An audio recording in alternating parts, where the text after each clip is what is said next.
துரோகியின் தாய் by Maxim Gargi.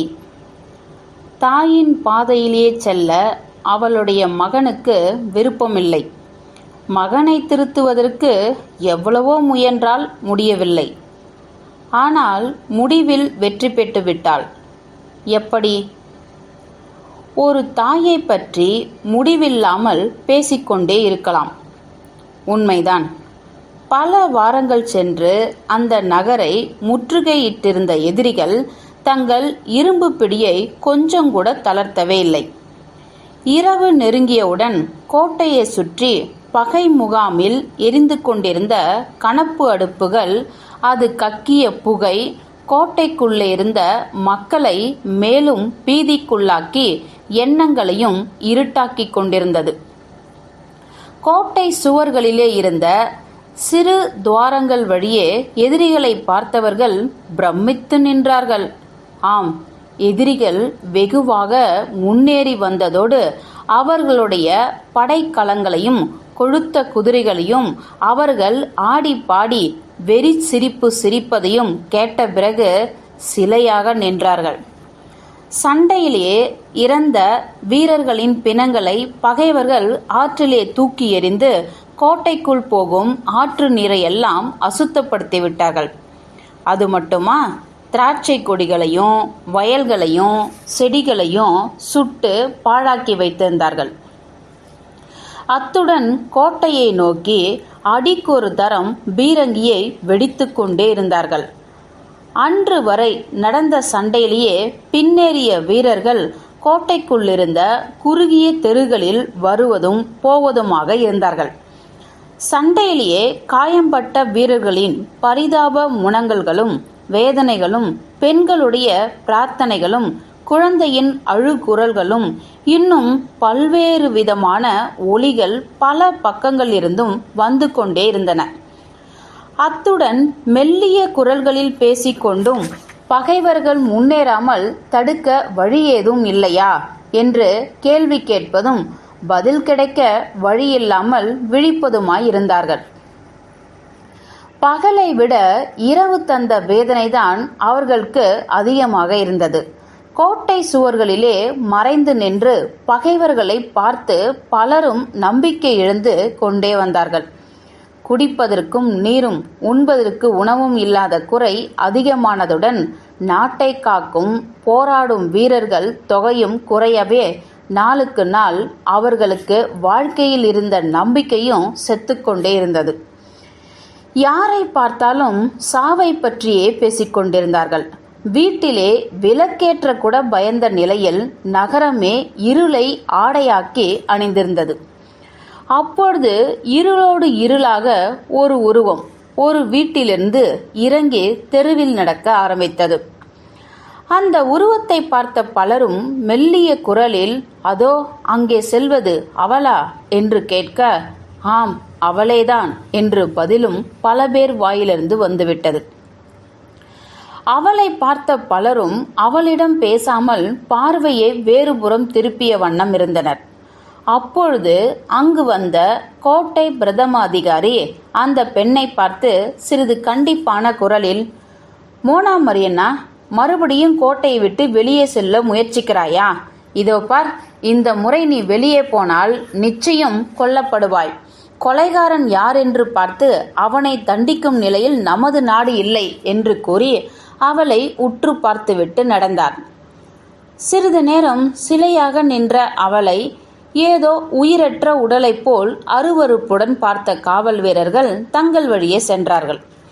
அதற்கு பிறகு அந்த தாய் ஏதோ முடிவுக்கு வந்தவளாய் தன்னைத்தனியே பல தெருக்களை கடந்து ஒரு இடத்திற்கு வந்தாள். வழி நெடுக்க கேட்ட வேதனை குரல்கள் பல அவளை வாட்டிக்கொண்டே இருந்தது.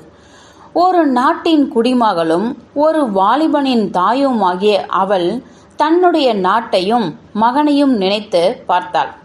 தன்னுடைய பிறந்த பொன்னாட்டை அழித்து கொண்டிருக்கும் பகைவர் கூட்டத்திற்கு தன்னுடைய அழகான திடகாத்திரமான இருதயமற்ற தேச துரோகி தன் மகன் என்பதை நினைக்கவே அவளால் முடியவில்லை. அவன் அரும்பு மீசை முளைத்த காளையாக வளர்ந்த பொழுது தன்னையும் தன் மகனையும் பெற்ற அந்த நாட்டையும் மக்களையும் காக்கும் தேசபக்தி மிகுந்த வீரனாக விளங்குவான் என்று நினைத்து நினைவெல்லாம் அவளது நெஞ்சில் பசுமையாக இருந்தது. அவளுடைய உள்ளத்திலே 1000 போராட்டம். தன் கணவனும் முன்னோர்களும் அந்த பழைய கோட்டையை கட்ட எடுத்த முயற்சிகள், கோட்டையை கட்டிய மக்களின் கனவுகள், அது ஈடேறாமல் இறந்தவர் தொகை, அதையெல்லாம் சிதைக்க தன் மகன் எதிரியாக மாறியிருக்கும் செயல் எல்லாம் அவள் மனதிலே படிப்படியாக கொலுவிருக்க ஆரம்பித்தன. இந்த சிந்தனை எல்லாம் அதிகமாக அதிகமாக தன்னுடைய மனத்தராசிலே ஈன்ற மகனை ஒரு பக்கமும் தாய்நாட்டு பற்றை மறுபக்கமும் வைத்து பார்த்தபோது எது மேலோங்கி நின்றதென்று அவளால் சொல்லவே முடியவில்லை. இப்படி குழம்பிய மனதோடு தெருவில் நடமாடிய அவளை பார்த்து பலரும் சாவின் தோழி என்று பயந்து ஓடியும் தேசத்துரோகியின் தாய் என்று கூறி பேசாமல் விலகியும் சென்றார்கள். இப்படி பல நாட்கள் பறந்தன. ஒரு நாள் அந்த தாய் வீதி வழியே வந்தபோது வேறொரு பெண் ஒரு பிணத்தின் முன் அமர்ந்து கதறிக்கொண்டிருந்த காட்சியை பார்த்து அவள் அருகில் சென்று, பெண்ணே, இறந்தது உன் கணவனா என்று கேட்டாள். இல்லை என்ற பதில் வரவும், சகோதரனா என்று கேட்டாள். இல்லை அம்மா, இது என் மகன். என் கணவன் 13 நாட்களுக்கு முன் இறந்து போனார் என்று கண்ணீர் வடித்து கொண்டே சொன்னாள் அந்த பெண்மணி. அதோடு அவள் பேசாமல் இருக்கவில்லை. மோனா மரியன்னாவின் மகனைப் போல நாட்டை பகவனுக்கு காட்டிக் கொடுக்கும் துரோகியாக மாறாமல் நாட்டுக்காக உயிர் துறந்த தேச பக்தனின் தாய் என்பதில் பெருமை அடைவதாக கூறி கண்களை துடைத்து கொண்டாள். மரியன்னாவால் பேசவே முடியவில்லை. அவளது கண்கள் நீரை சிந்தின. தனது முகத்தை மூடிக்கொண்டு வேகமாக நடந்து சென்றாள். அடுத்த நாள் காலை கோட்டை தளபதியிடம் போய், ஐயா, என் மகன் உங்களுக்கு விரோதியாக வந்துள்ளான்.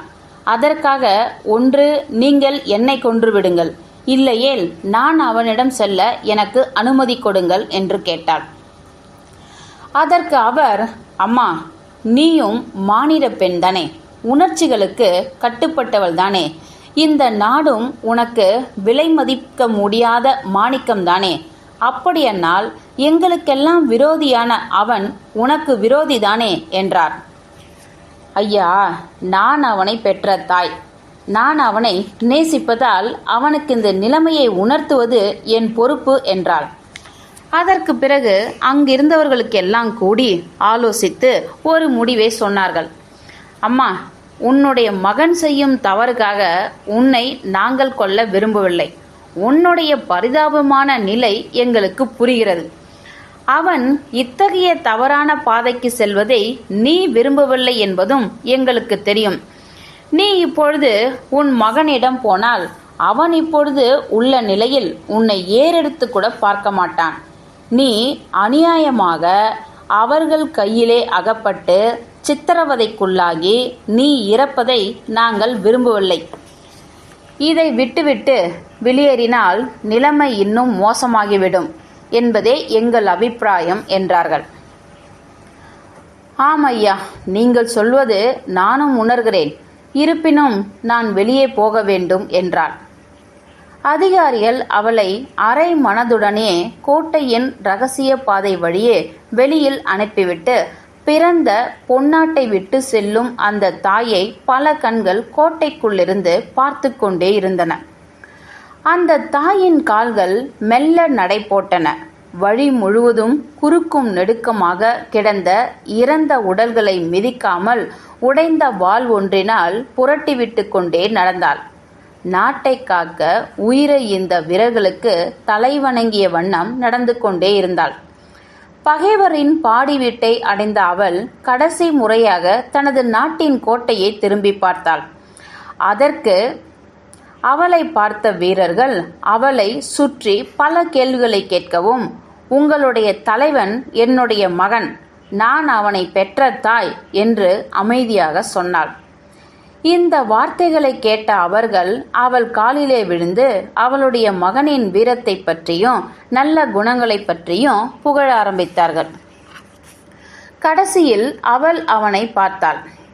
யாரை தனது இதய சிறையில் கருவில் தோன்றிய நாள் முதல் இன்று வரை வைத்து காக்கிறாளோ அவனை பார்த்தாள். தன் முன்னால் இரத்தினங்களும் வைரங்களும் ஒளி வீச விலை உயர்ந்த ஆடைகளுக்குள் மறைந்து நிற்கும் அவனை பார்த்தாள். அம்மா என்று வாய் நிறைய அழைத்த வண்ணம் அவன் கைகளை எடுத்து முத்தமிட்டான்.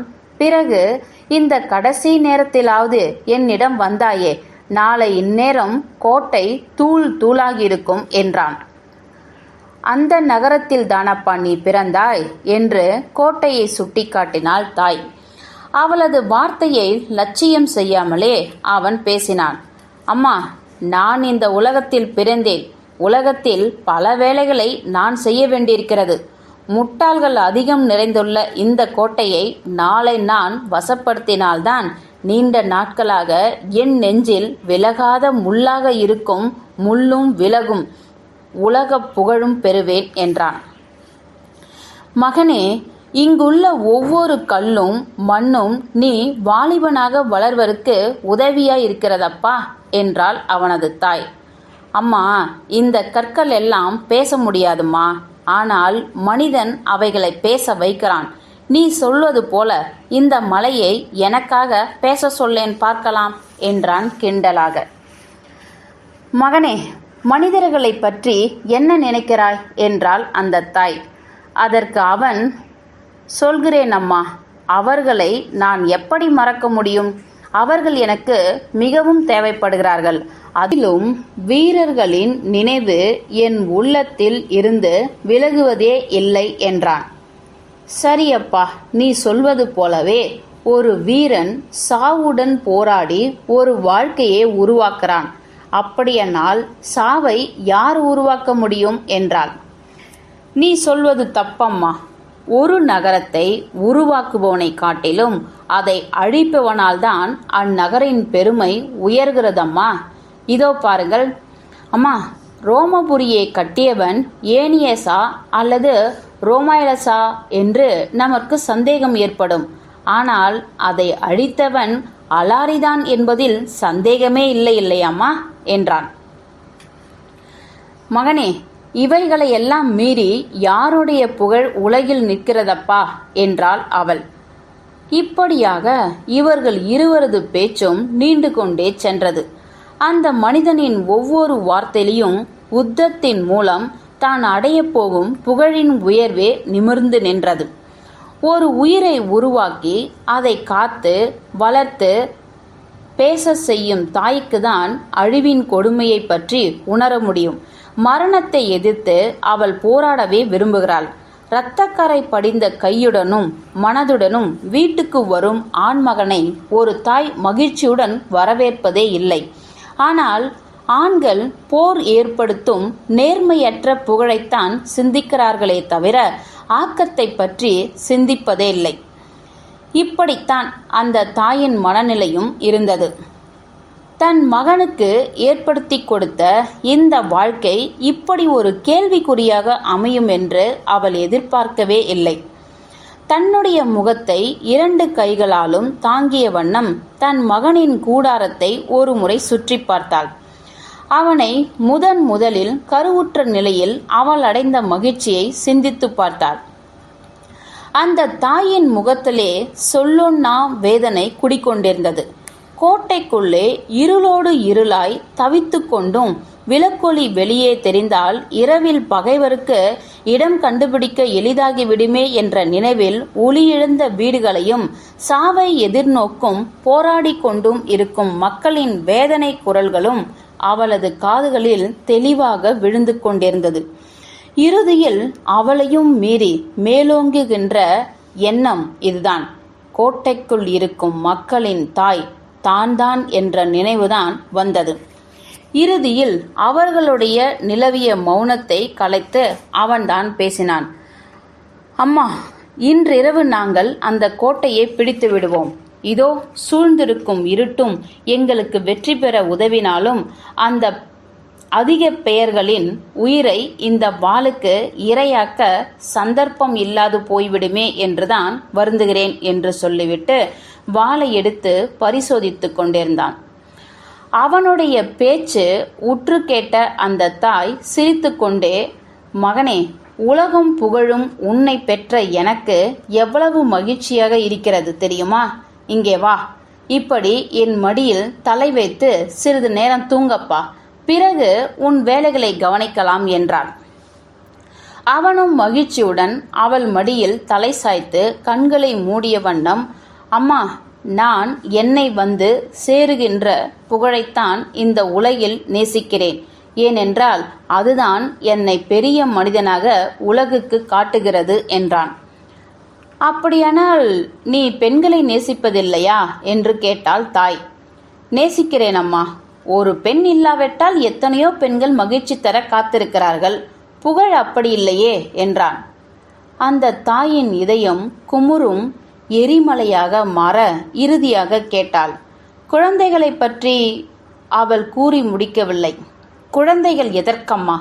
அவர்களை கொன்றுவிட வேண்டும். என்னை போன்றவர்களை கொன்றுவிடுவார்கள். அதற்காக வயதான காலத்தில் வருத்தப்பட்டாலும் படலாம் என்றான். மகனே, மின்னும் ஒளி அல்லவா குழந்தைகள் என்றால் ஆழ்ந்த பெருமூச்சுடன் அந்த தாய். ஆம் அம்மா, ஒளிக்கீற்றுகள்தான், யார் இல்லை என்றார்கள் என்று சொல்லிவிட்டு கண்களை மூடினான். அவன் உறங்கிவிட்டதை அறிந்ததும் தன் கருப்பு மேலங்கியால் அவன் முகத்தை மூடிய வண்ணம் தன் மடியில் இருந்த குத்துவாளை எடுத்து அவனது மார்பில் பாய்ச்சிவிட்டாள் அந்த தாய். கண்மூடி திறப்பதற்குள் அவன் துடித்து அப்பொழுதே பிணமாகிவிட்டான். அவனது நெஞ்சு துடிப்பை பெற்ற தாயை காட்டிலும் வேறு யார் உணர முடியும்? அவனுடைய உயிரற்ற உடலை அப்படியே போட்டுவிட்டு தன்னுடைய நாட்டை பார்த்து சொன்னாள், நான் இந்த நாட்டின் குடிமகள் என்ற முறையில் என் நாட்டுக்கு என்னால் செய்ய முடிந்ததை செய்துவிட்டேன். ஆனால் நான் ஒரு தாய் என்ற முறையில் என் மகனோடுதான் இருக்க வேண்டும். இனி நான் யாருக்காக வாழ வேண்டும் என்று சொல்லியபடியே மகன் நெஞ்சிலே ஆழ புதைந்திருந்த குத்துவாளை எடுத்து தன் மார்பிலே பாய்ச்சிய வண்ணம் கீழே விழுந்தாள். தாயும் மகனும் ஒருவரை ஒருவர் கட்டி தழுவிய வண்ணம் இரத்த வெள்ளத்தில் மிதந்து கொண்டிருந்தார்கள். முற்றும்.